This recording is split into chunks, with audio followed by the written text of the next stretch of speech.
Hello students. तो पिछली class में हम लोगों ने देखा था कि वैद्युत विभव क्या होता है। वैद्युत विभव से जुड़े न्यूमेरिकल हम लोगों ने सॉल्व किए, वैद्युत स्थितिज ऊर्जा देखी, समविभव पृष्ठ देखा था। इन सभी टॉपिक को हम लोग कवर कर चुके थे। अब इस चैप्टर के अगले टॉपिक की तरफ बढ़ते हैं जो कि है वैद्युत धारिता। उसमें पहला हेडिंग हम लोग आज देखेंगे सबसे पहले कि चालक और वैद्युतरोधी जो पदार्थ होते हैं वो क्या होते हैं। तो ये बात हम लोगों ने पहले भी देखी थी जब हम पढ़ रहे थे वैद्युत आवेश और आवेश के गुण, तो वहां पर भी देखा था। यहां पर भी देख लेते हैं कि ये होते क्या हैं और इनका प्रभाव वैद्युत क्षेत्र में कैसे कैसे उत्पन्न होता है। तो चालक के बारे में अगर बात की जाए तो चालकों में मुक्त इलेक्ट्रॉन पाए जाते हैं बहुत अधिक संख्या में। यहां मुक्त इलेक्ट्रॉन पाए जाते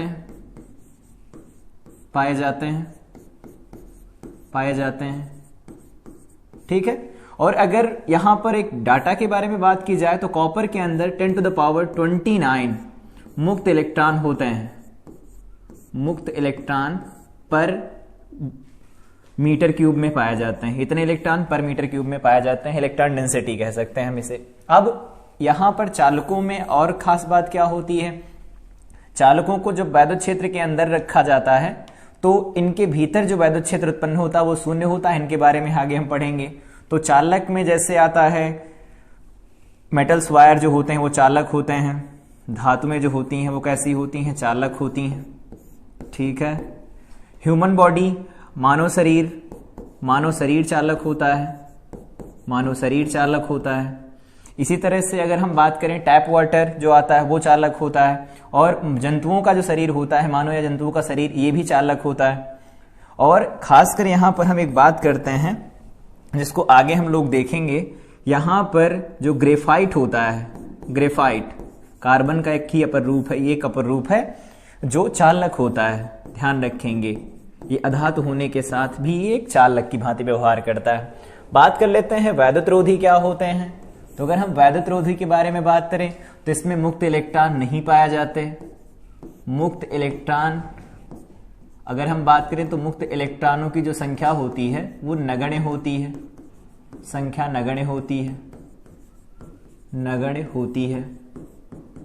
ठीक है। और दूसरी बात कह देंगे कि जो वैद्युतरोधी पदार्थ होते हैं, वैद्युतरोधी पदार्थों में अगर मुक्त इलेक्ट्रॉन पाए नहीं जाते तो इसमें कहते हैं जो आवेश होता है वो बद्ध रहता है, वो गतिमान नहीं हो सकता। आवेश जो होता है वो कैसा रहता है, वो बद्ध आवेश रहता है, ठीक है, बद्ध आवेश रहता है। इनके अगर एग्जाम्पल के बारे में बात करें हम लोग तो इनके एग्जाम्पल लिख देते हैं। जैसे अधातु में होती हैं, अधातु में हो गई, लकड़ी हो गई, लेकिन लकड़ी में हम लिख सकते हैं सूखी लकड़ी हो गई, लकड़ी। और लिखना चाहें तो लिख सकते हैं यहां पर प्लास्टिक हो गया।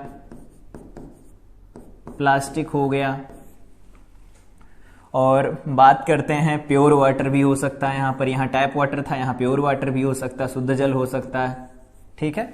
तो उन सबको हम क्या कहते हैं, वैद्युतरोधी कहते हैं और ये होते हैं चालक, ठीक है। तो जिनमें मुक्त इलेक्ट्रॉन पाए जाते हैं, आसानी से जिनमें विद्युत प्रवाह होगा, आगे देखेंगे हम जब विद्युत पढ़ेंगे तो उनको हम चालक कहेंगे, कंडक्टर्स, और इनको कहा जाता है इंसुलेटर्स या विद्युतरोधी कहा जाता है, ठीक है। उनमें मुक्त इलेक्ट्रॉन नगण्य होते हैं, उनमें आवेश जो होता है बद्ध होता है, मतलब एक जगह से दूसरी जगह चल नहीं सकता, इसीलिए उनमें धारा प्रवाह भी आगे हम देखेंगे नहीं होता है। अधातु में सूखी लकड़ी, प्लास्टिक, शुद्ध जल और भी कई सारे एग्जाम्पल्स होते हैं जो यहां पर वैद्युतरोधी का काम कर रहे होंगे, ठीक है। आगे हम लोग देखेंगे वैद्युतरोधी को हम परावैद्युत भी कहते हैं, आगे पढ़ेंगे इसी चैप्टर में। यहां पर हम लोग देखना चाहते हैं कि अगर किसी चालक को वैद्युत क्षेत्र में रखा जाता है तो उसके कौन कौन से व्यवहार होते हैं। तो किसी चालक, पहला पॉइंट है, किसी चालक के अंदर जो परिणामी वैद्युत क्षेत्र होता है शून्य होता है। अब इसे समझते हैं कैसे। जैसे कि हम लोग यहां बात करें कि कोई चालक ये हम लोगों ने लिया है, ये चालक यहां पर लिया गया है, ठीक है। अब बाहर से वैद्युत क्षेत्र लगाया गया, एक्सटर्नल फील्ड लगाया गया, तो हम जानते हैं इधर ये क्या है, प्लस प्लस प्लस प्लस है, तो इस दिशा में क्या होगा, इसके माइनस माइनस उत्पन्न हो जाएंगे, यहां पर ये माइनस माइनस उत्पन्न हो जाएंगे, ठीक है। और इससे अगर दूर की तरफ देखेंगे हम, इससे जब दूर की तरफ देख रहे होंगे हम लोग तो इधर दूर देखेंगे तो इसकी तरफ धन उत्पन्न हो जाएंगे, इसको अगर हम चालक अचालक के हिसाब से समझें, जो भी हम लोगों ने पढ़ा है विद्युतरोधी या चालक में, तो इसमें जो इलेक्ट्रॉन होंगे वो वैद्युत क्षेत्र की विपरीत दिशा में, जहां पर देखो अगर हम बात करें इलेक्ट्रॉन जो होंगे, इलेक्ट्रॉनों पर बल लगेगा, इलेक्ट्रॉनों पर बल लग रहा होगा, और इलेक्ट्रॉनों पर जो बल लगेगा वो कितना, अगर वेक्टर फॉर्म में हम लोग लिखते हैं तो वो हो जाएगा E into E vector, minus sign लगा के लिखेंगे, क्षेत्र के विपरीत दिशा में बल लग रहा होगा। इस बल के कारण क्या होंगे, वो इस तरफ शिफ्ट हो जाएंगे, तो उधर क्या होगा, इलेक्ट्रॉनों की होगी कमी, तो उधर धनावेश उत्पन्न हो जाएगा और इधर ऋणावेश उत्पन्न हो गया। अब एक बात देखते हैं, external field left to right side में है, बाएं से दाएं तरफ है, लेकिन जो इसके अंदर जो ध्रुवण से जो आवेश उत्पन्न हो रहा, आगे हम इसे देखेंगे, यहां पर जो आवेश उत्पन्न हो रहा है, इधर प्लस इधर माइनस, इसकी वजह से जो फील्ड बन रहा है वो राइट टू लेफ्ट बन रही, मतलब दाएं से बाईं ओर बन रही है। इसके अंदर जो ये फील्ड होती है और यहां जो एक्सटर्नल फील्ड है, इस डायरेक्शन में है एक्सटर्नल फील्ड, ये एक्सटर्नल फील्ड की डायरेक्शन है, ये दोनों एक दूसरे को क्या करते हैं, कैंसिल आउट कर देते हैं, एक दूसरे को निरस्त कर देते हैं। तो जब बाहर का जो वैद्युत क्षेत्र होता है अंदर के वैद्युत क्षेत्र से जब निरस्त हो जाएगा, पोलराइजेशन की वजह से लिखा है, ये जो आवेश आया है पोलराइजेशन ध्रुवण के कारण आया, इसीलिए इसे ईपी लिखा गया है, पोलराइज इलेक्ट्रिक फील्ड होगा या प्रेरित कह सकते हैं हम इसे। तो ये क्या बनेगा हमारे पास, अगर हम इसे लिखें तो जब ई एक्सटर्नल की वैल्यू बराबर हो जाएगी ईपी के, तो अगर हमने वैद्युत क्षेत्र में इसे रखा इस चालक को, और चालक को वैद्युत क्षेत्र में रखने से क्या हुआ, ईपी की वैल्यू एक्सटर्नल फील्ड के बराबर आ जाएगी, तो हम कहेंगे चालक के अंदर बात करते हैं चालक के अंदर, तो चालक के अंदर जो ई होगा नेट वो कितना हो जाएगा, वो तो 0 हो जाएगा। और किसी चालक के अंदर ई बराबर 0 होने के कई सारे रीजन हो सकते हैं। जैसे पहला रीजन ये हो सकता है कि इसमें जो आवेश उपस्थित हैं वो कुल आवेश क्या है, यहां पर ध्रुवण के कारण जो आवेश उत्पन्न हुआ है, यहां पर आगे पढ़ेंगे ध्रुवण कैसे उत्पन्न होता है, तो यहां जो माइनस और प्लस आए, ओवरऑल चार्ज तो यहां 0 है। दूसरी बात ये भी कह सकते हैं किसी चालक के अंदर वैद्युत बल रेखाएं नहीं होती, तो इसके हम रीजन दे सकते हैं कई सारे। पहला कि जो चालक होता है उसके भीतर वैद्युत बल रेखाएं नहीं होती हैं, और चालक के पृष्ठ और समस्त आयतन में सभी बिंदुओं पर विभव का मान समान होता है।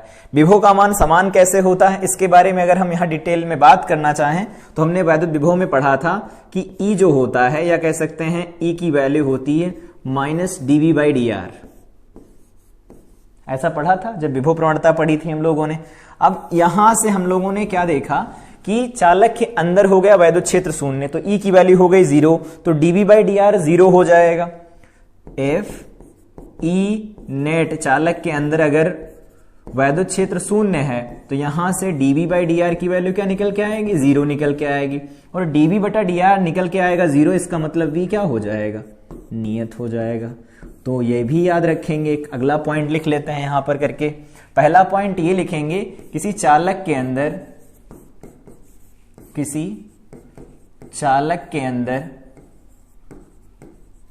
के भीतर या चालक के अंदर ई नेट क्या होता है, 0 होता है। दूसरा, चालक के जो अंदर होता है विभव नियत रहता है, ये भी याद रखेंगे हम। तो पहला पॉइंट हम अभी डिस्कस कर रहे हैं किसी चालक का वैद्युत क्षेत्र में व्यवहार। तो उसमें पहला पॉइंट हमने देखा किसी चालक के अंदर जो परिणामी वैद्युत क्षेत्र होता है वो 0 होता है। कैसे, बाहर वाला जो वैद्युत क्षेत्र उत्पन्न होगा चालक के अंदर जो वैद्युत क्षेत्र होगा उसको ओवरकम कर लेता है, उसके बराबर आ जाता है, दोनों एक दूसरे को निरस्त कर देते हैं। ओवरऑल जो यहां पर ई बनेगा उसकी वैल्यू क्या आ जाएगी, 0 निकल के आएगी हमारे पास। तो यहां से हमारा पहला पॉइंट डिस्कस हुआ, किसी चालक के अंदर वैद्युत क्षेत्र 0 होता है। दूसरे पॉइंट की तरफ बढ़े हम लोग, तो कह रहे हैं आवेशित चालक के बाहर जो वैद्युत क्षेत्र होता है वो पृष्ठ के लंबवत होता है। यहां पर हम लोगों ने एक फिगर कंसीडर किया है कि ये है कोई पॉइंट, इस पॉइंट पर जो वैद्युत सतह पर ये बिंदु लिया गया और सतह पर ये बिंदु लिया गया है, इसका मतलब है कि इस पर ई सतह के लंबवत नहीं मान लेते हैं। तो ई का अगर एक घटक किया जाए cos थीटा इधर आएगा, क्योंकि देखो ये थीटा है तो ये घटक करेंगे तो क्या निकल के आएगा, ई cos थीटा निकल के आएगा। और अगर ये ई cos थीटा निकल के आएगा तो यहां से हम कह सकते हैं कि इसकी सतह पर क्या होगा, वैद्युत क्षेत्र उत्पन्न होगा। वैद्युत क्षेत्र अगर सतह पर उत्पन्न हुआ इस पर से रेखीय दिशा में, तो इससे क्या संभव होगा, पृष्ठ धारा संभव होगी, पृष्ठ धारा उत्पन्न होगी। किसके कारण, तो वो उत्पन्न होगी ई cos थीटा के कारण।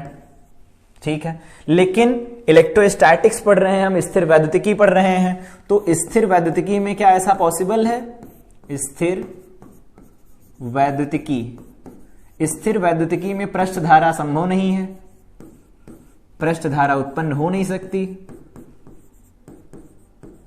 उत्पन्न नहीं होगी। स्थिर वैद्युतिकी में पृष्ठ धारा उत्पन्न नहीं होगी, नहीं होगी, इसका क्या मीनिंग है? और अगर पृष्ठ धारा उत्पन्न नहीं हो रही है, तो पृष्ठ धारा अगर उत्पन्न नहीं हो रही तो यहां से हम लिख सकते हैं कि जो ये कंपोनेंट हमने ले लिया है इसकी दिशा में, e cos थीटा, वो क्या होगा? 0 होगा। ये कहां से लिखा जाएगा? पृष्ठ धारा शून्य होने की वजह से। और e cos theta is equal to 0 का मतलब क्या यहां है? यहां पर e cos theta is equal to 0 में e तो सतह पर 0 होता नहीं, तो e 0 नहीं हो रहा है, इसका मतलब cos थीटा 0 होगा। तो इंप्लाइज दैट यहां लिख देते हैं e नहीं होगा 0, तो यहां हम लिख देते हैं cos theta is equal to 0। तो cos theta is equal to 0 जब लिखेंगे तो बताओ यहां से थीटा की वैल्यू कितनी आएगी? 90 डिग्री आएगी। और 90 डिग्री आने का क्या मतलब है? E इस डायरेक्शन में नहीं, इस डायरेक्शन में होगा। तो याद रखेंगे हम हमेशा कि आवेशित चालक के बाहर जो वैद्युत क्षेत्र होता है, वैद्युत क्षेत्र वो कैसा होता है? लंबवत होता है, लंबवत होता है, पृष्ठ के लंबवत होता है। ठीक है, अगला हम पॉइंट अगर डिस्कस करते हैं तो अगले पॉइंट को अगर हम डिस्कस करें तो क्या है? किसी चालक के अंदर जो परिणामी आवेश होता है वो कैसा होता है? शून्य होता है। तो अगर परिणामी आवेश हम शून्य लिखना चाहते हैं तो इसको रिलेट कर सकते हैं। कैसे? यहां पर हम लोग एक चालक ले लेते हैं, ये कोई चालक ले लिया हमने। अब इस चालक के बारे में देखते हैं। हमने पढ़ा कि चालक के अंदर E जो होता है वो कितना होता है? 0 होता है। अभी हम लोगों ने देखा है पहले पॉइंट में कि E की वैल्यू 0 आती है। तो अगर E इज इक्वल टू 0 होगा चालक के अंदर, अब लगा देते हैं गॉस की प्रमेय। तो गॉस की प्रमेय अगर लगाएंगे, इसके अंदर कोई भी पॉइंट, मतलब अगर हम गॉसियन सरफेस लेकर के लगाएं तो ऐसा लगा सकते हैं E vector dot ds vector is equal to 1/ε0 into Q enclosed, ऐसा लिखेंगे। हमने ये तो देख लिया है कि चालक के अंदर E की वैल्यू 0 आती है।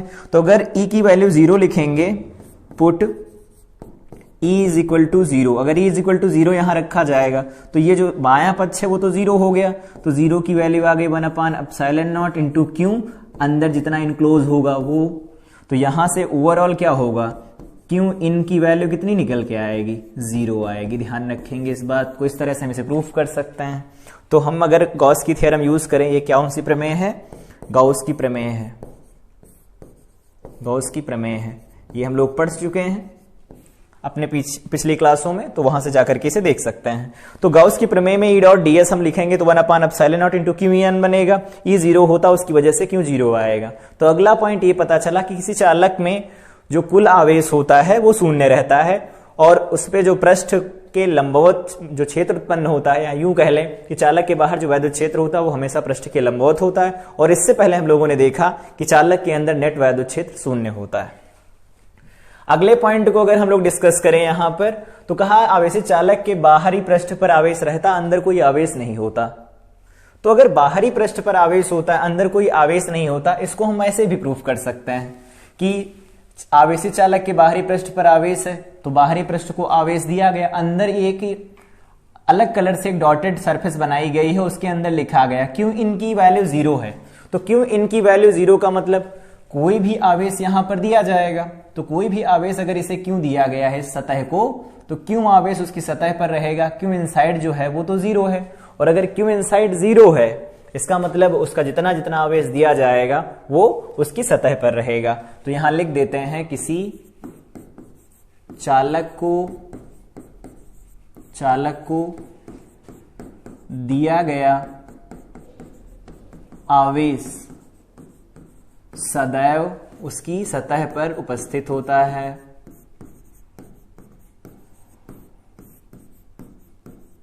उसकी सतह पर उपस्थित होता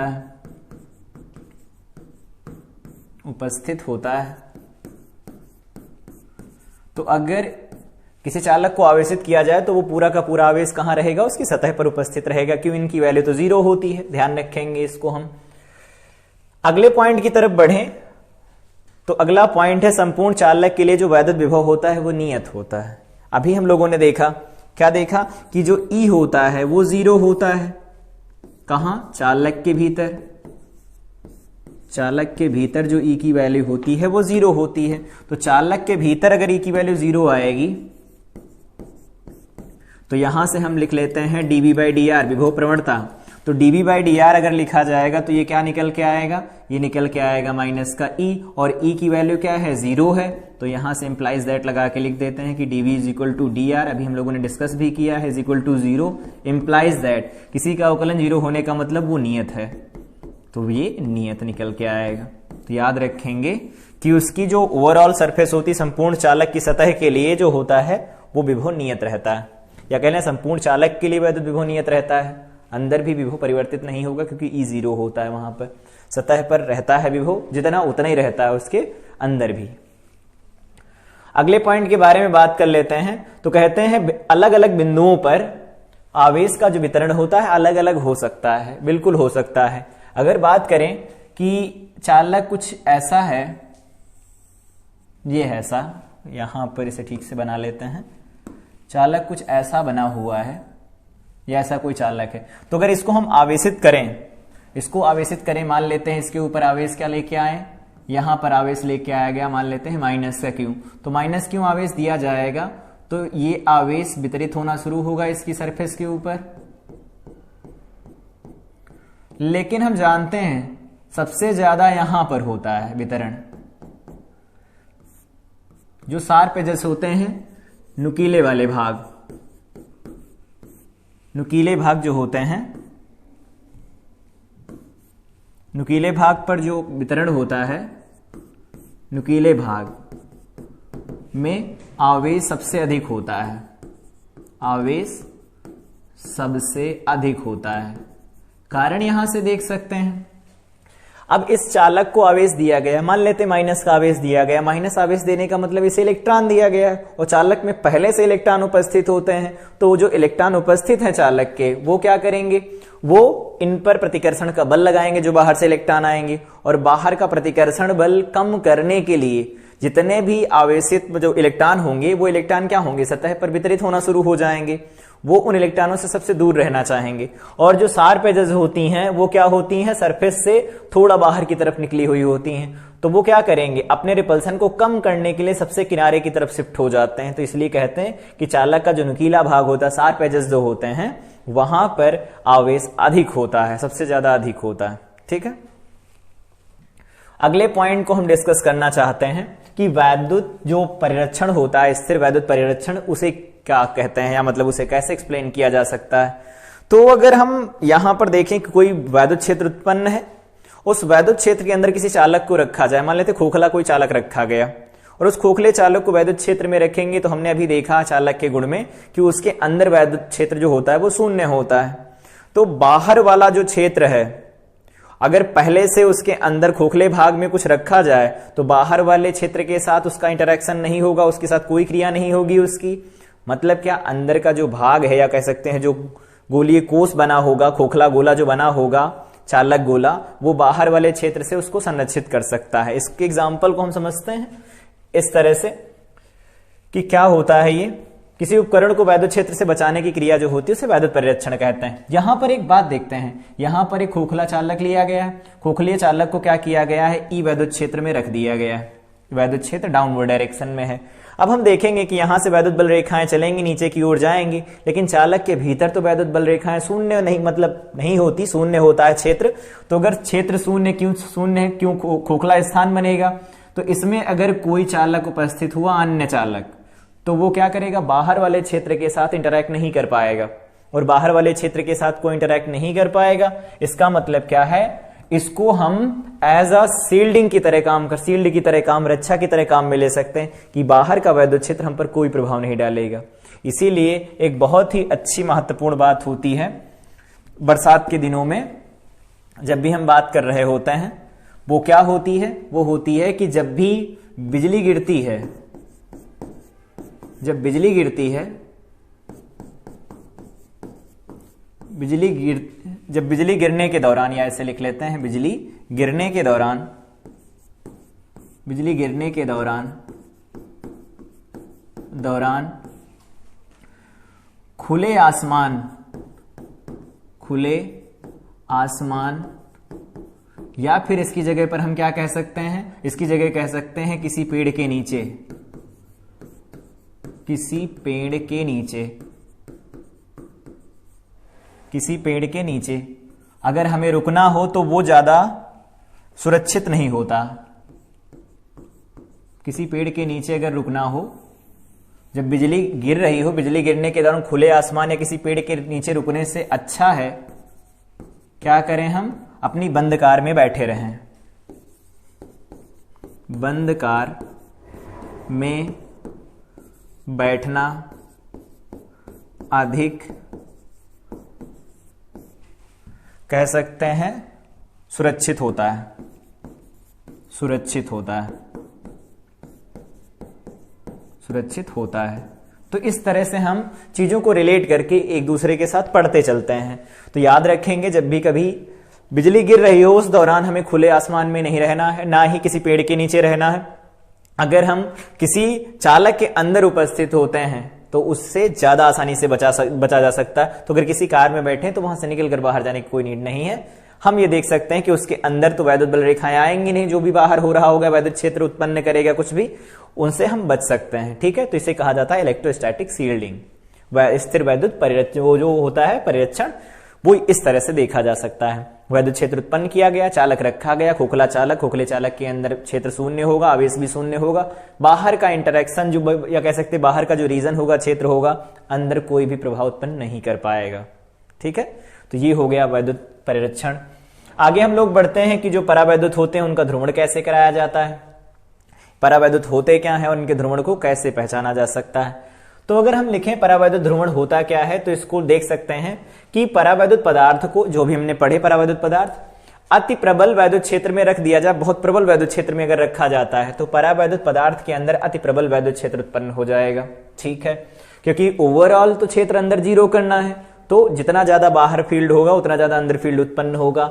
इनके परमाणुओं से सबसे बाहरी इलेक्ट्रॉन इन परमाणुओं से अलग हो जाते हैं और तब परावैद्युत पदार्थ एक चालक पदार्थ की भांति व्यवहार करता है। इसी को हम क्या कहते हैं, परावैद्युत भंजन कहते हैं। याद रखेंगे, डायलेक्ट्रिक ब्रेकडाउन कहा जाता है। एक क्वेश्चन पूछा जाता है, उसको हम लिख लेते हैं। पूछा जाता है कि वैद्युत सामर्थ्य क्या होती है, वैद्युत सामर्थ्य क्या होती है। तो याद रखेंगे, वैद्युत सामर्थ्य किसी चालक की वो गुण होता है, या कह सकते हैं वैद्युत सामर्थ्य वो वोल्टेज होता है, या कह सकते हैं वो वैद्युत क्षेत्र का मान होता है जो किसी चालक के सिरों पर अगर आरोपित किया जाए तो उसके जो बाहरी परमाणु जो होंगे उनके बाहरी इलेक्ट्रॉन उनसे अलग नहीं होने पाए, मतलब वो चालक की भांति व्यवहार प्रदर्शित नहीं करता, तब तक जो वैद्युत क्षेत्र या वोल्टेज सह सकता है उसी को हम कहते हैं वैद्युत सामर्थ्य। ठीक है, इसके बारे में आगे बात कर लेते हैं हम कि अगर बहुत ज्यादा लगा दिया गया वैद्युत क्षेत्र तो उसके सापेक्ष कुछ विभव भी होगा, तो जो विभव रहता है उसके सापेक्ष उसे हम कहते हैं भंजन विभवांतर।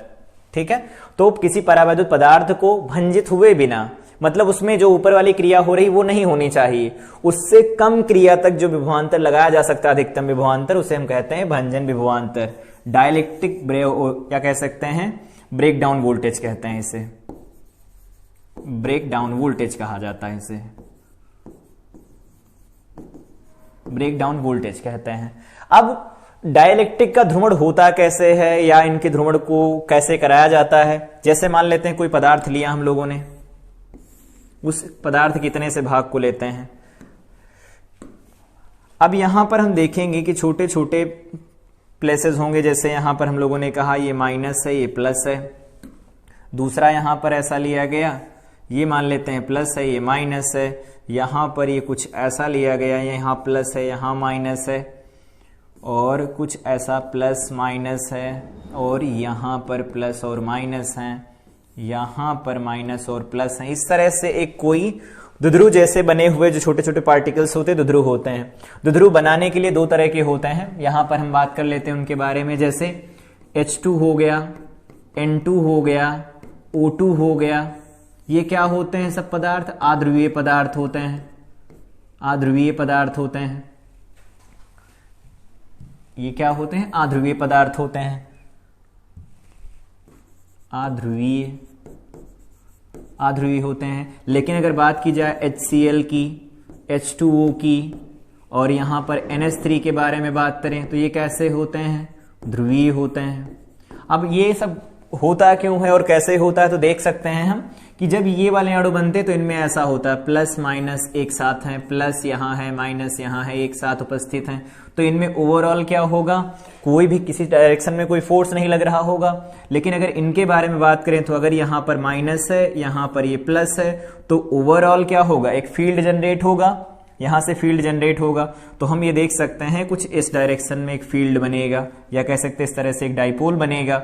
दूसरा अगर होगा तो उसमें माइनस और यहां पर ये प्लस बन जाएगा, ये अलग अपना फील्ड प्रोड्यूस करेगा।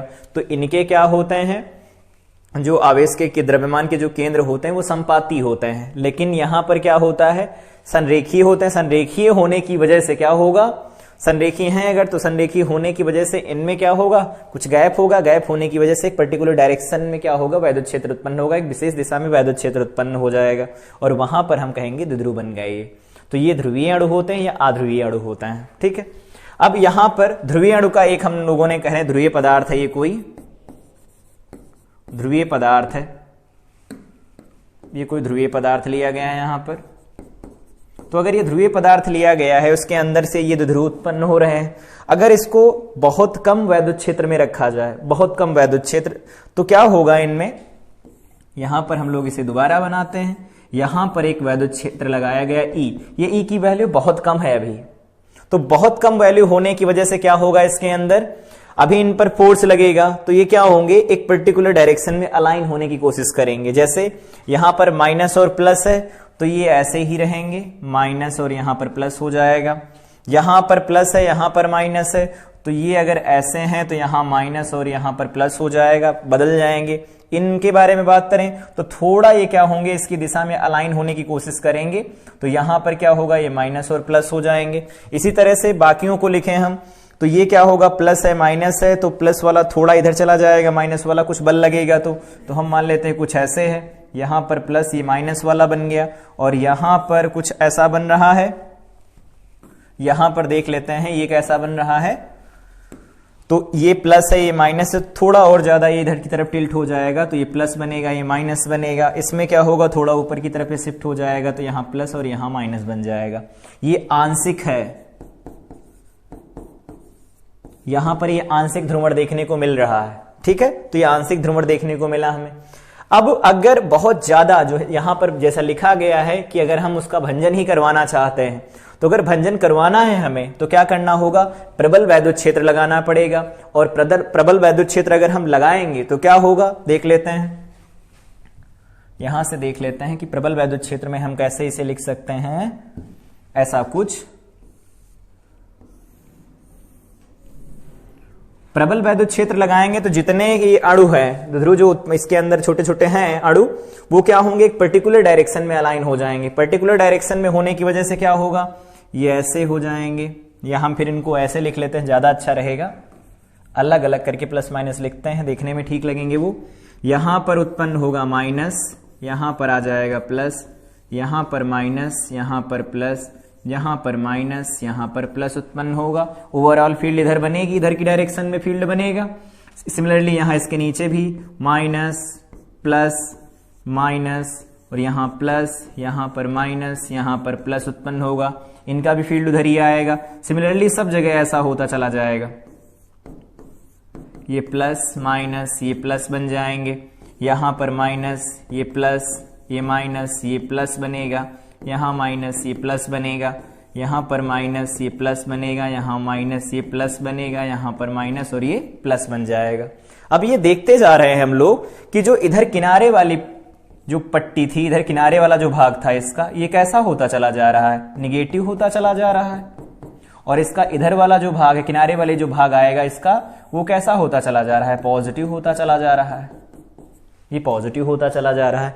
तो वैद्युत क्षेत्र के अंदर हम लोगों ने इसे रखा, इस पदार्थ को, परावैद्युत पदार्थ को, इसमें दो पोलैरिटी बन गई, प्लस और माइनस। इसका मतलब इसमें क्या हुआ, द्विध्रुव उत्पन्न हुआ, वैद्युत द्विध्रुव बन गए तो वैद्युत द्विध्रुव आघूर्ण बनेगा, द्विध्रुव आघूर्ण से क्या बनेगा, क्षेत्र बनेगा।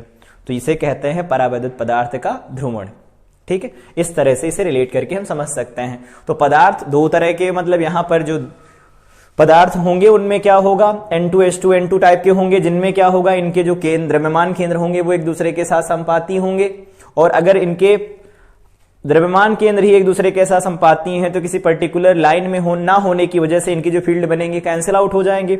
लेकिन ये क्या होते हैं, लीनियर होते हैं, तो लीनियर होंगे, अगर इनके बीच में कुछ गैप होगा तो प्लस और माइनस का जो इफेक्टिव फील्ड बनेगा वो एक पर्टिकुलर डायरेक्शन ले लेगा, एक निश्चित दिशा ले लेगा, और एक निश्चित दिशा लेने के साथ में क्या होगा, यहां पर द्विध्रुव का आघूर्ण बन जाएगा, द्विध्रुव बन जाएंगे, ठीक है। और उसे वैद्युत क्षेत्र में रखा जाता है तो कुछ ये प्रोसेस होता है। पहले वो इस तरह से थे, आंशिक लगाएंगे तो थोड़ा थोड़ा वैद्युत क्षेत्र की दिशा में प्लस वाले अलाइन होने की कोशिश करेंगे, संरेखीय होने की कोशिश करेंगे। लेकिन अगर प्रबल वैद्युत क्षेत्र लगा दिया, यहां क्या है, प्रबल वैद्युत क्षेत्र है, तो अगर हम प्रबल वैद्युत क्षेत्र लगा देंगे, प्रबल वैद्युत क्षेत्र लगा देंगे तो प्रबल वैद्युत क्षेत्र में क्या होगा, उनका एकदम से ध्रुवण हो जाएगा, कंप्लीटली ध्रुवण हो जाएगा, और पोलैरिटी बन जाएंगी दो अलग अलग, दोनों तरफ प्लस और माइनस, ठीक है। आगे हम लोग बात कर लेते हैं कि धारिता क्या होती, धारिता का मतलब क्या होता है और कैसे क्या होता है, इसको समझते हैं। सबसे पहले अगर यहां पर कोई ये चालक लिया गया है, मान लेते हैं चालक है, ठीक है। चालक को अगर हम आवेशित करवाना चाहते हैं, आवेशित करवाना है हमें इस चालक को, तो अगर हम चालक को आवेशित करवाना चाहते हैं तो सबसे पहले क्या देखेंगे, चालक को आवेशित करवाना है तो चालक को आवेशित कराने के दो तरीके हो सकते हैं, पहला इधर लिख देते हैं, दूसरा इधर। पहला क्या हो सकता है, इसको इलेक्ट्रॉन दे दिए जाए, इलेक्ट्रॉन देकर और इलेक्ट्रॉन निकालकर इलेक्ट्रॉन निकालकर करेंगे तो धनावेश बनेगा इसके ऊपर, इलेक्ट्रॉन देकर करेंगे तो इसमें ऋणावेश उत्पन्न हो जाएगा, हमने देखा था आवेश में। तो इलेक्ट्रॉन को अगर देना चाहते हैं तो ये है चालक अपना, इसको इलेक्ट्रॉन देना शुरू करते हैं, ठीक है। तो पहला इलेक्ट्रॉन जब इसकी सरफेस की तरफ जाएगा तो किसी से कोई भी आकर्षण ये नहीं फील करेगा इन जनरल, क्योंकि इसके खुद के इलेक्ट्रॉन थे, अभी यहां पर कुछ भी नहीं है, ये उदासीन है ओवरऑल। ये इलेक्ट्रॉन यहां चला गया, लेकिन जब दूसरा इलेक्ट्रॉन यहां जाएगा, पहला इलेक्ट्रॉन यहां जा चुका, जब दूसरा इलेक्ट्रॉन यहां पर जाएगा तो क्या होगा, इन दोनों के बीच प्रतिकर्षण लगेगा, प्रतिकर्षण के कारण ये इलेक्ट्रॉन यहां जाना नहीं चाहेगा। लेकिन अगर हम इसे लेकर यहां जाना चाहते हैं तो हमें क्या करना होगा, कुछ कार्य करना पड़ेगा, तो इसके आवेशन में हमें कुछ कार्य करना पड़ेगा। फिर अगर ये दूसरा इलेक्ट्रॉन यहां पर चला गया, ये क्या हुआ, दूसरा इलेक्ट्रॉन भी यहां सरफेस पर चला गया। अब हम तीसरा इलेक्ट्रॉन लेके जाना चाहते हैं, तीसरा इलेक्ट्रॉन जब लेकर के जाएंगे तो क्या होंगे, दो इलेक्ट्रॉन पहले से प्रेजेंट है, वो क्या करेंगे, उन पर ज्यादा बल लगाएंगे, फिर भी अगर हमें लेकर बाहर की तरफ से इधर जाना है तो हमें क्या करना होगा, बाह्य बल लगाना पड़ेगा, कोई बाह्य बल लगाना पड़ेगा। और बाह्य बल द्वारा जो कार्य किया जाता है हम जानते हैं वही क्या होता है, वैद्युत स्थितिज ऊर्जा के रूप में संचित हो जाता है किसी चालक की। अब यहां पर बात करते हैं दूसरा प्रोसेस, कि यहां यही चालक दिया गया, इलेक्ट्रॉन निकालना चाहते हैं, ठीक है। पहला इलेक्ट्रॉन यहां से निकाल लिया, ठीक है। दूसरा इलेक्ट्रॉन जब यहां पर अब क्या हुआ, पॉजिटिव बन गया। अब जब दूसरा इलेक्ट्रॉन यहां से हम बाहर की तरफ निकालने लगेंगे तो यहां पॉजिटिव बन गया, इलेक्ट्रॉन पर होता है नेगेटिव, क्या करेगा, ये अपनी तरफ खींचने की कोशिश करेगा, हम फिर से बाह्य बल लगा देंगे, तो जैसे बाह्य बल हम लगाएंगे तो क्या होगा, इलेक्ट्रॉन बाहर चला आएगा। फिर अगला इलेक्ट्रॉन जब हम बाहर की तरफ लेके आएंगे तो यहां पर ज्यादा धनावेश उत्पन्न हो चुका होगा, तो अब क्या लगेगा, ज्यादा फोर्स इस पर लगेगा, तो ज्यादा फोर्स लगेगा तो बाह्य बल हमें ज्यादा लगाना पड़ेगा।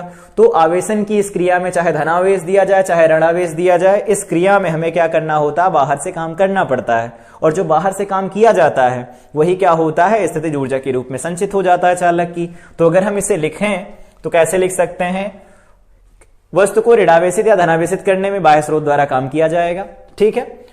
आवेशित करने में जो ऊर्जा का संचय होता है उसे क्या कहते हैं, कह सकते हो आवेशित वस्तु में आवेश तथा ऊर्जा का संचय होता है।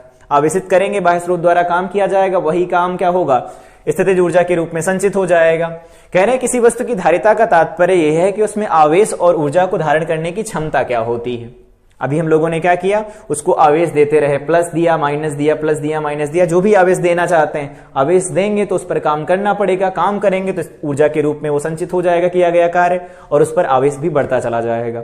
तो धारिता का मतलब सिर्फ एक ही है, किसी चालक को अगर हम आवेश देते हैं तो आवेश और उस पर जो ऊर्जा उत्पन्न मतलब संचित होगी, ऊर्जा का जो संभारण होता है या कह सकते हैं संचित करने की जो क्षमता होती है उसे हम धारिता कहते हैं, ठीक है। अगर बात करें कि ऐसा कैसे हो रहा है, तो हमने कहा कि ये कोई चालक है, ठीक है। इस चालक को क्या किया गया, आवेश दिया जाता है। तो अगर हम बात करें कि इस चालक को आवेश क्यों अगर देते हैं और इसके दौरान इसमें देखा गया कि इसमें V विभव का परिवर्तन आया, V हो गया इसका विभव इस चालक के आवेश क्यों देने पर, तो परिभाषा ये कही जाती है कि किसी विलगित आवेश वस्तु को आवेश अगर दिया जाता है तो इसका विभव परिवर्तित हो जाता है। विभव में होने वाला जो परिवर्तन होता है V, वो समानुपाती होता है किसके, वस्तु को दिए गए आवेश के समानुपाती होता है। अब अगर हम यहां समानुपाती का चिन्ह हटाएंगे तो समानुपाती का चिन्ह हटाने के बाद हमें क्या मिलेगा, V इज इक्वल टू मिलता है 1/c इंटू क्यू, और अगर इसे हम ठीक से लिखें तो यहां से क्यू की वैल्यू निकल के आती है c इंटू वी। याद यहां ये रखेंगे कि V लिखा तो है लेकिन ये विभव नहीं, विभवांतर है। ठीक है, ये विभवांतर है। यहां पर देखो क्या है, इसका विभव परिवर्तित हो जाता है और विभव परिवर्तन V है, तो यहां पर विभवांतर होता है V, ध्यान रखेंगे। तो Q की वैल्यू यहां से CV निकल के आती है। अब अगर बात किया जाए कि Q इंटू CV में C क्या है, तो C को ही कहा जाता है धारिता, धारिता, ठीक है, कैपेसिटेंस कहते हैं। और अगर इससे निकालने की कोशिश करें, मात्रक सब लिखने की कोशिश करें, तो C की वैल्यू यहां से निकाल लेते हैं। तो C की वैल्यू अपने पास कितनी निकल के आएगी, Q divided by V, Q divided by V। अब इसके रेस्पेक्ट में अगर हम बात करेंगे तो किसी वस्तु को अगर आवेश दिया जाएगा तो उसकी रेस्पेक्ट में उसका विभव बढ़ेगा। इसका मतलब यह है कि अगर किसी वस्तु से आवेश कम किया जाएगा तो उसका विभव भी कम होगा। तो ये क्या है, एक दूसरे के साथ में लगातार परिवर्तित होते रहेंगे। तो आवेश और जो विभव परिवर्तन होगा, या कह सकते हैं विभवांतर जो होगा, इनके बदलने से C परिवर्तित नहीं होगा। इस C को हम धारिता कहते हैं, कैपेसिटेंस कहते हैं। इसके रिस्पेक्ट में इसका मात्रक क्या निकल के आएगा, Q का मात्रक क्या होता है, तो Q का मात्रक हम लोग जानते हैं कूलाम होता है, कूलाम होता है। और यहां पर बात करेंगे V का मात्रक क्या होता है, तो वोल्ट होता है। यहां पर हम एक नया मात्रक देखना चाहेंगे कि 1 कूलाम प्रति वोल्ट किसके बराबर लिखा जाता है, तो 1 फैराड के बराबर लिखा जाता है। याद रखेंगे फैराड है, फैराडे नहीं, फैराडे आवेश का मात्रक होता है। ठीक है, फैराड धारिता का मात्रक होता है। तो इस तरह से हम रिलेट कर सकते हैं, किसी को आवेशित किया जाएगा, कार्य किया जाएगा और उसके रेस्पेक्ट में क्या होगा, आवेश संचित होगा, उसमें ऊर्जा संचित होगी और उसकी धारिता को हम इस C के साथ ऐसे रिलेट कर सकते हैं। ठीक है, यहां पर यह भी मैंने बता दिया कि V हमेशा यहां पर V पोटेंशियल नहीं, पोटेंशियल का डिफरेंस होगा, विभवांतर होगा। ठीक है, अब अगर इसके रेस्पेक्ट में हम फार्मूला निकालना चाहें, फार्मूला भी निकाल सकते हैं इसका विमेय सूत्र का, तो विमेय सूत्र निकाल सकते हैं। और इसका अगर हम विमेय सूत्र लिखना चाहें तो लिख लेते हैं इधर कहीं पर किनारे, ये विभवांतर है, ध्यान रखेंगे इस बात को। हम यहां कहीं अलग लिख देते हैं, V जो है इसमें जो उत्पन्न होगा V, वो क्या है, इसका विभवांतर है, इधर लिख देते हैं। और अगर हम इसकी बीमा लिखने चलें तो C की बीमा, C की बीमा लिखेंगे। तो C की बीमा लिखने के लिए Q बाई V लिखेंगे, तो Q की बीमा लिखनी है डिवाइडेड बाई यहां क्या लिखना है, V की बीमा लिखनी है। तो अगर Q की बीमा लिखते हैं तो क्या होगा, AT निकल के आएगा, बिल्कुल सही बात है। और V क्या होता है, V होता है W बाई Q, तो W का हो जाएगा ML2T-2 डिवाइडेड बाई Q, तो Q पलट के जाएगा ऊपर, तो हम इसका स्क्वायर कर सकते हैं। ठीक है, अब ये ओवरऑल बनेगा क्या, तो C की जो बीमा निकल के आएगी वो क्या होगी, M यहां पर लिखा गया है, ऊपर जाएगा तो ये M ही रहेगा माइनस का। यहां पर लिखा है L2, ऊपर जाएगा बन जाएगा L-2। T के बारे में देखें तो यहां 2 लिखा हुआ है और यहां पर क्या होगा, 2 बनेगा, 2 4 बन जाएगा, तो यहां बन जाएगा प्लस का 4, ये प्लस का 4 बन गया।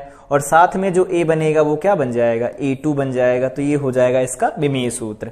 तो किसी चालक की धारिता या धारिता की परिभाषा क्या होती है, कॉन्सेप्ट कैसे हम समझते हैं, वो सब कुछ हमने डिस्कस किया। किस चालक को आवेश दिया जाएगा, आवेश देने में धनावेश दें या ऋणावेश दें, इलेक्ट्रॉन निकाले, इलेक्ट्रॉन ऐड करें, कार्य करना होगा, कार्य करने में वैद्युत ऊर्जा संचित होगी उसके किए गए कार्य के हिसाब से, और उस पर जो आवेश जाएगा वो विभव के समानुपाती हो जाएगा, और वहां से रिलेशन निकालेंगे तो क्योंकि वैल्यू CV निकल के आ रही होगी।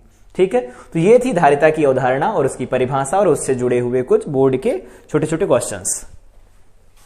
अब अगर हम आगे बढ़ते हैं तो डिस्कस कर लेते हैं कि पृथक गोलीय चालक की जो धारिता होती है वो कितनी होती है। पृथक गोलीय चालक का क्या मीनिंग है कि एक ऐसा चालक जो किसी से कोई कांटेक्ट में नहीं है, ये ऐसा कोई चालक है गोलीय चालक, इस पर क्या किया गया, आवेश दिया गया है।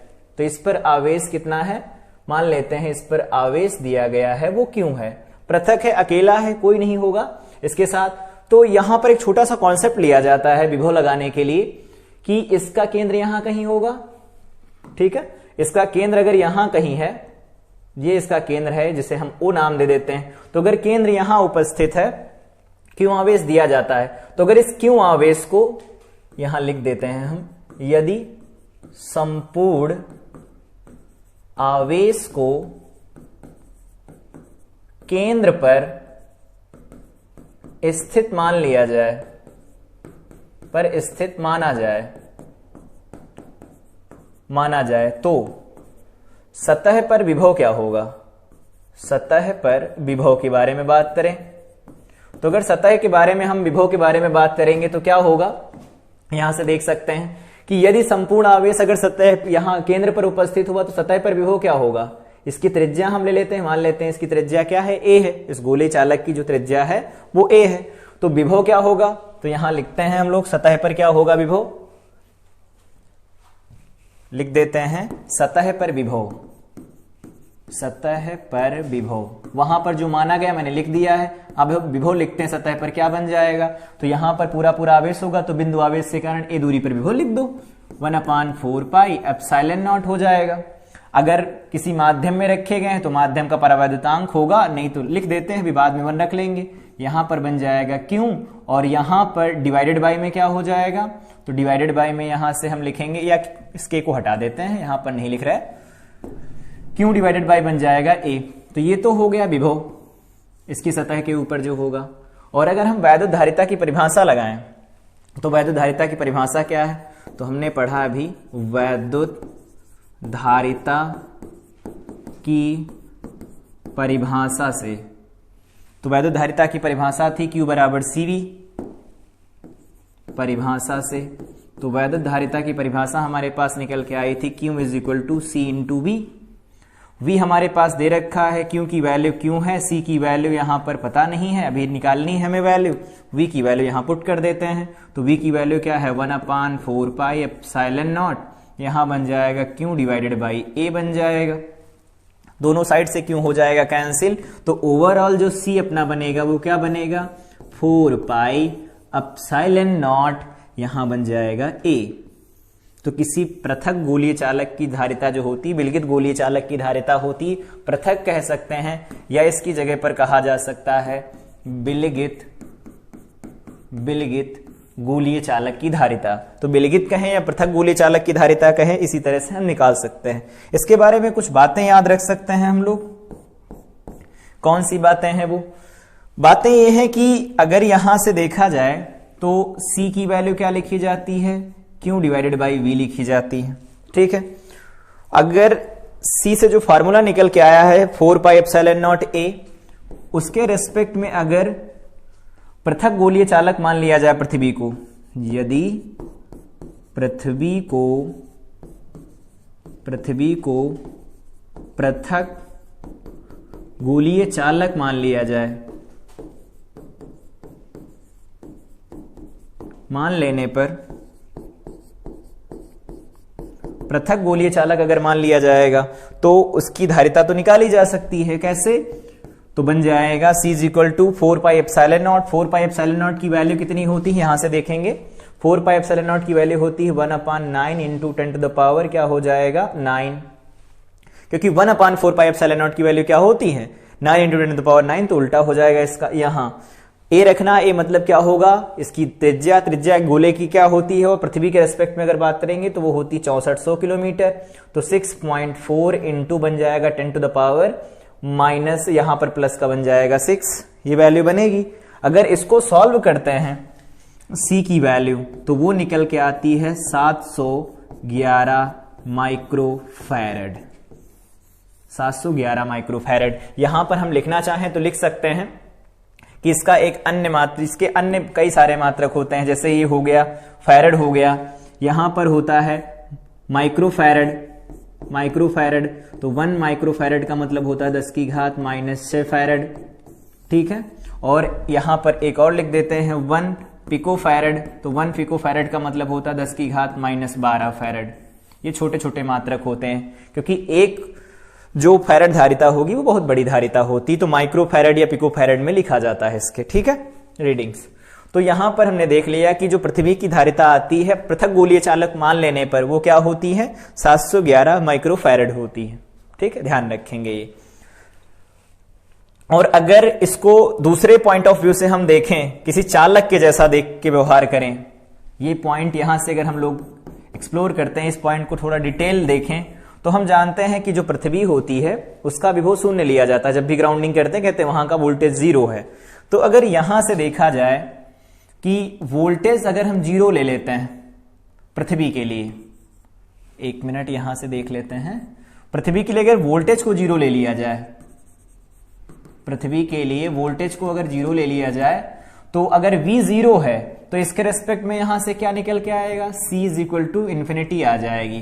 तो याद रखेंगे इसके रेस्पेक्ट में जो धारिता होगी वो क्या हो जाएगी, अनंत, धारिता अनंत हो जाएगी, अनंत हो जाएगी, ठीक है। तो दोनों चीजें याद रखेंगे। पृथक गोलीय चालक मानते हैं तो उसके लिए क्या होगा, 711 माइक्रोफैरड होगा, और अगर हम इसे चालक मानते हैं तो उसका विभव होता है 0, 0 विभव पर क्या होगी, उसकी धारिता अनंत होगी। तो फार्मूला हम यहां से ये याद रख सकते हैं, ये फार्मूला बन रहा होगा पृथक गोलीय चालक की धारिता के लिए, याद रखेंगे। आगे देख लेते हैं कि अगर कोई चालक आवेशित है तो उसकी आवेशित चालक की स्थितिज ऊर्जा कैसे लिखी जाती है, आवेशित चालक की स्थितिज ऊर्जा हम कैसे लिखते हैं। तो सबसे पहले अगर हम यहां एक चालक मान लेते हैं, ये कोई चालक है, ये कोई चालक दिया गया है। इस चालक का अगर हम विभव दे, इसको क्यों आवेश इस पर उपस्थित है, क्यों आवेश अगर इसके ऊपर उपस्थित है तो ये इसका विभव है V, ऐसा माना गया है, शुरुआत की बात है। तो शुरुआत में क्यों अगर इस पर आवेश है तो V विभव है इस चालक के ऊपर। ये कोई पर्टिकुलर शेप का नहीं, किसी विशेष आकार का नहीं, कोई चालक है ऐसे। अब अगर हम यहां से बात करते हैं कि इसको हमें क्या करना है, dq आवेश देना है, क्या करना है, इसे dq आवेश देना है। ध्यान ये रखेंगे कि dq आवेश देने पर, बहुत छोटा आवेश है, अगर dq आवेश देने पर विभव परिवर्तन ना हो, विभव परिवर्तन ना हो, मतलब विभव इसका नियत रहे, तो क्या होगा, तो अगर विभव नियत होगा तो कुछ काम तो करना पड़ेगा dq को देने के लिए। तो मान लेते हैं वो dw काम करना पड़ेगा इस चालक के लिए। तो अगर dw काम करना होगा तो हम इसे कैसे लिख सकते हैं, v तो बदला नहीं, यहां पर v इंटू dq से रिलेट कर सकते हैं। तो dw बराबर v इंटू dq हो जाएगा। अब अगर हम यहां से dw लिखें तो क्या आ जाएगा, v की वैल्यू हम जानते हैं, यहां से कितनी लिखी जा सकती है, v की वैल्यू लिख सकते हैं इसके रेस्पेक्ट में q बटा c। कैसे, अगर इसकी धारिता ले ली जाए c, धारिता अगर हम इसकी c ले लेते हैं तो c धारिता अगर होगी तो q बराबर क्या होता है, cv होता है, इंप्लाइज दैट यहां v की वैल्यू क्यों आ जाएगी, q बटा c आ जाएगा। यहां से लिख सकते हैं इनटू में क्या चला जाएगा, dq हो जाएगा। अब अगर हम इसका समाकलन करें, समाकलन क्या करना है, समाकलन हम करेंगे, यहां पहले कार्य 0 था, अब हो गया w, यहां हो गया dw, यहां पर 1/c नियतांक है, बाहर आ जाएगा, यहां पर हो जाएगा q इंटू dq, आवेश दिया जाता है 0 से लगा करके q तक। तो चालक में जो वैद्युत स्थितिज ऊर्जा संचित होगी वो कितनी होगी, तो यहां dw का w बनेगा, तो इसे लिख देंगे w माइनस 0 बन जाएगा, इज इक्वल टू, यहां 1/c बनेगा तो इसे हम 1/c लिख देते हैं। और यहां देखेंगे q इंटू dq लिखा है, तो हम जानते हैं x इंटू अगर dx लिखा होता, समाकलन किया जाता है तो बनता है x की पावर n+1/n+1। तो इसके रेस्पेक्ट में क्या बन जाएगा, x स्क्वायर और यहां बटा 2 बन जाएगा। तो x स्क्वायर बटा 2 अगर बन रहा है तो यहां लिख देते हैं q स्क्वायर बटा 2, और इस पर लिमिट कहां से कहां तक लगेगी, 0 से लगा करके q तक लिमिट लगेगी। तो ओवरऑल यही निकल के आने वाला है। तो w minus 0 is equal to 1/c, यहां से क्या निकल के आएगा, q स्क्वायर बाई 2 माइनस 0 का स्क्वायर बटा 2। तो 0 का स्क्वायर बटा 2 का कोई मतलब नहीं, तो q स्क्वायर बाई 2c बनेगा।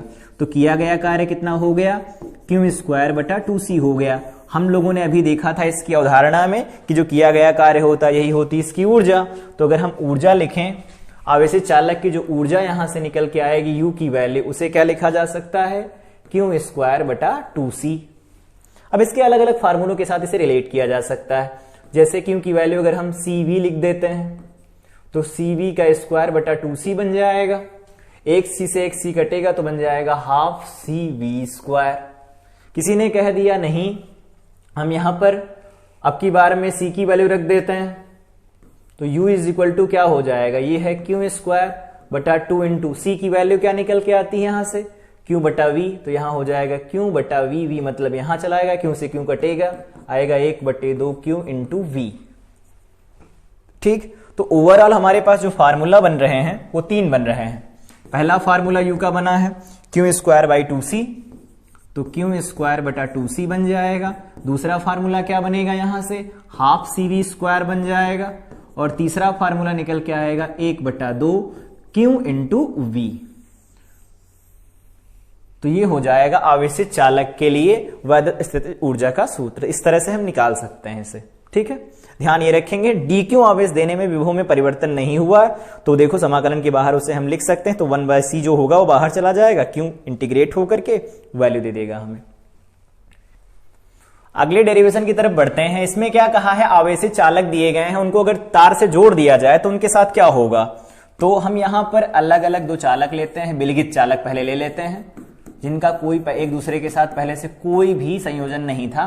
इसका आवेश है Q1, धारिता C1 और इसका विभव क्या है, V1 है। तो अगर हम यहां से Q को रिलेट करें तो Q1 की वैल्यू क्या हो जाएगी, C1 इंटू V1।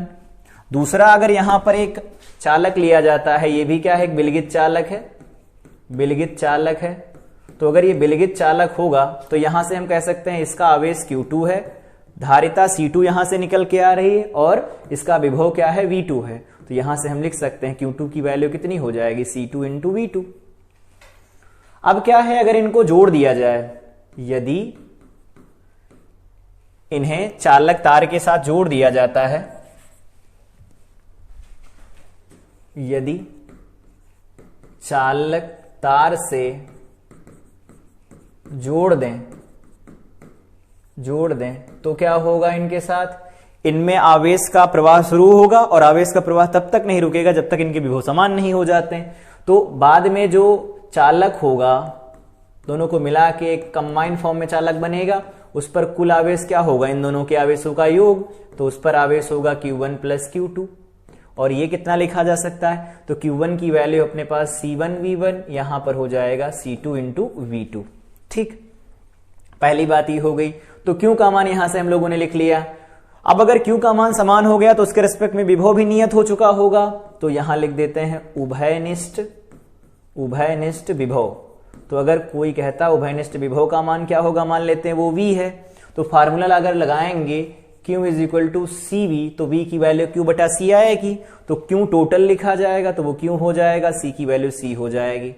पहले धारिता इसकी C1 थी, इसकी धारिता थी C2, ये C1 का था, ये C2 का था, तो नेट धारिता अब कितनी आ गई होगी। तो यहां पर अगर हम धारिता भी लिख दें, इस बगल में यहां धारिता भी लिख देते हैं C की वैल्यू, तो वो हो जाएगी C1 प्लस C2। अब अगर हम इनको रिलेट करें तो क्या बनेगा हमारे पास, तो हमारे पास जो वैल्यू निकल के आने वाली है वो क्या आएगी, V जो उभयनिष्ठ विभव होगा V, क्यों की वैल्यू हमारे पास लिखी है C1 V1 plus C2 V2, और डिवाइडेड बाय में क्या हो जाएगा, नेट धारिता कितनी आएगी, C1 प्लस C2। तो ये हो गया उभयनिष्ठ विभव। कभी उभयनिष्ठ विभव पूछे तो इस तरह से उभयनिष्ठ विभव लिख सकते हैं उनका, तो उभयनिष्ठ विभव निकल आया। अब क्या करते हैं, ऊर्जा का हानि बतानी है, तो ये देखना पड़ेगा पहले और बाद में ऊर्जा है कितनी कितनी। तो सबसे पहले हम लोग देखेंगे कि जोड़ने से पहले ऊर्जा कितनी थी, जोड़ने से पूर्व ऊर्जा। तो जोड़ने से पूर्व अगर ऊर्जा के बारे में हम लोग देख रहे होंगे तो लिखेंगे U इनिशियल, प्रारंभ वाली ऊर्जा। तो इसकी ऊर्जा लिखी जाए तो ऐसे लिख सकते हैं half C1 V1 square plus यहां लिख सकते हैं दूसरे की हाफ C2 V2 स्क्वायर, क्योंकि अभी हम लोग तुरंत देख चुके हैं किसी चालक की धारिता मतलब ऊर्जा जो होती है हाफ CV स्क्वायर से लिखी जा सकती है अगर उसके विभव और धारिताएं दी गई हों, तो लिख दिया हम लोगों ने।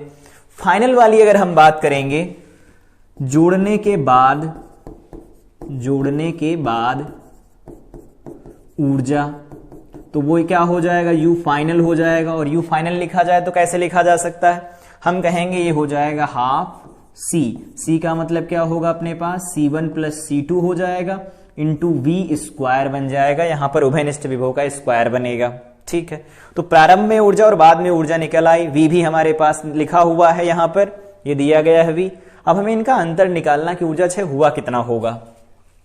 तो अगर हम देखें प्रारंभ में कितनी ऊर्जा थी, बाद में कितनी ऊर्जा है, उसका अंतर निकालेंगे तो क्षय निकल के आएगा। तो इसे ऐसे देखते हैं हम, यहां से इसको देखने के लिए हम लोग अगर आगे चलें तो कह सकते हैं ये निकल के आएगा अपने पास डेल्टा यू, ऊर्जा जो क्षय होगा उसे लिख सकते हैं you initial minus you final.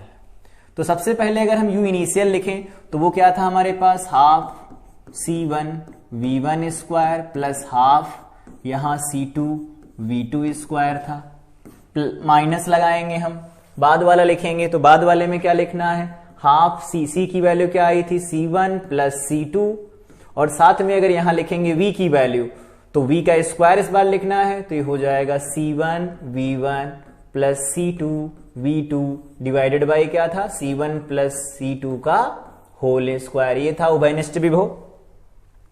अब इस उभयनिष्ठ विभव और उस धारिता का मतलब जो पहली ऊर्जा थी बाद की ऊर्जाएं अब लिख ली गई, इनका अंतर लिखना है। तो अगर इनका अंतर लिखा जाए तो कितना बनेगा, तो सबसे पहले हम इसे ओपन करके देखते हैं कि एक्चुअली ये बनेगा क्या। तो यहां लिखा हुआ है half C1 V1 square plus यहां बन जाएगा half C2 V2 square minus, ध्यान रखेंगे यहां पर ये हाफ बनेगा, ये देखो C1 V1 लिखा है, C1 प्लस C2 लिखा है, यहां C1 प्लस C2 का होल स्क्वायर, एक से अगर इसे कैंसिल करवा दिया जाए तो यहां बनेगा C1 V1 plus C2 V2 का होल स्क्वायर, और बटे में इसके एक बचा रह जाएगा क्योंकि एक से कैंसिल होगा, तो ये बन जाएगा C1 प्लस C2। ठीक है, अब हाफ कॉमन मिल रहा है और हम इस C को इधर मल्टीप्लाई करा देते हैं, तो हाफ को ले लेते हैं बाहर कॉमन।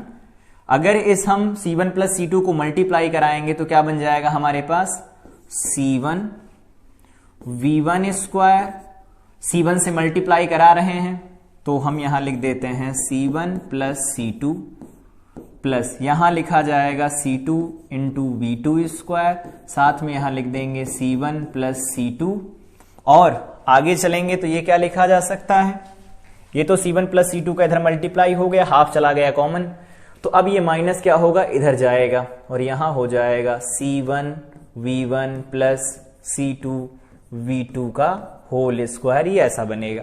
अब सबके ब्रैकेट खोल देते हैं और मल्टीप्लाई करा देते हैं सबको, देखते हैं बनता क्या है।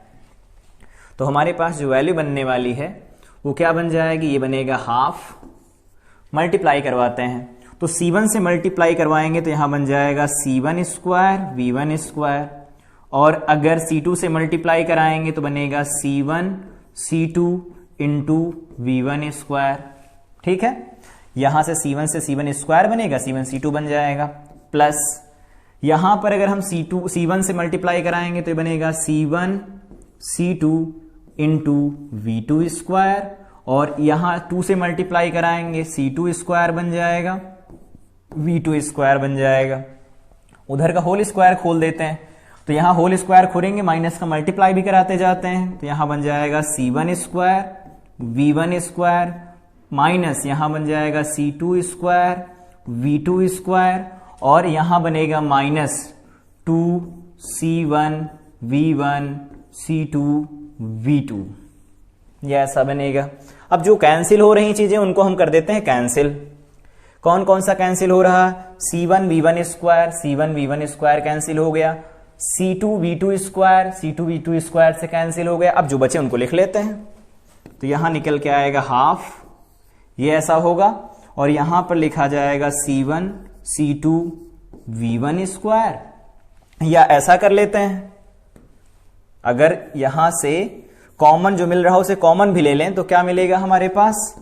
सबसे पहले देखेंगे कि C1 C2 और वहां भी जो बचा है उसमें C1 C2 है, तो 1/2 कॉमन ले लेते हैं, यहां C1 C2 कॉमन ले लेते हैं। ठीक है, और ये एक बात यहां पर ध्यान रखेंगे कि जो C1 प्लस C2 का इधर मल्टीप्लाई कराया था वो इसके टोटल डिवीजन में चला जाएगा बाद में, तो यहां पर ध्यान रखेंगे C1 प्लस C2 अभी भी है, यहां पर भी लिख देते हैं तो यहां पर C1 प्लस C2 अभी भी लिखा हुआ है, ठीक है। तो C1 C2 तो मिल गया कॉमन, और ये डिवीजन में जो लिखा है इसको ले लेते हैं बाहर, तो यहां पर हो जाएगा C1 प्लस का C2, और बचेगा कितना वो देख लेते हैं। यहां पर ध्यान रखेंगे, ये जब मल्टीप्लाई हुआ था इधर जाकर के, तो पूरे के हर में रहेगा, तो यहां पर हर में इसे लिख दिया गया। तो अगर हर में यहां लिख देंगे तो उसके बाद ये हर में चलता रहेगा, बाकी कैलकुलेशन ऊपर हंस में चलती रहेगी। तो यहां पर C1 C2 चला गया, तो देखेंगे यहां बन गया V1 स्क्वायर, यहां पर क्या बन गया V2 का स्क्वायर, और वहां पर क्या लिखा है माइनस। देखो 2 तो बचा रह जाएगा, C1 C2 गए चले, तो यहां V1 और V2 बचा रह जाएगा, तो यहां लिखा जाएगा V1 इंटू V2, और यहां लिख देंगे हम साथ में 2। तो ये लिखा a square plus B square minus 2ab a minus B का होल स्क्वायर। तो यहां पर जो ऊर्जा क्षय होगा डेल्टा U जो है, ये क्या है ऊर्जा क्षय है, ऊर्जा क्षय। ये कितना निकल के आ रहा होगा, तो इसको हम क्या लिख सकते हैं, तो इसको लिखा जाएगा 1/2, यहां पर लिखा जाएगा C1 C2, यहां पर क्या लिख देंगे, तो जो बचा हुआ है C1 प्लस C2, और यहां पर लिखा जाएगा V1 स्क्वायर माइनस ये बनेगा, तो इसे हम ऐसे लिख देते हैं V1 माइनस V2 का होल स्क्वायर, ऐसा करके लिख देते हैं। तो ये हमारे पास जो होगा फार्मूला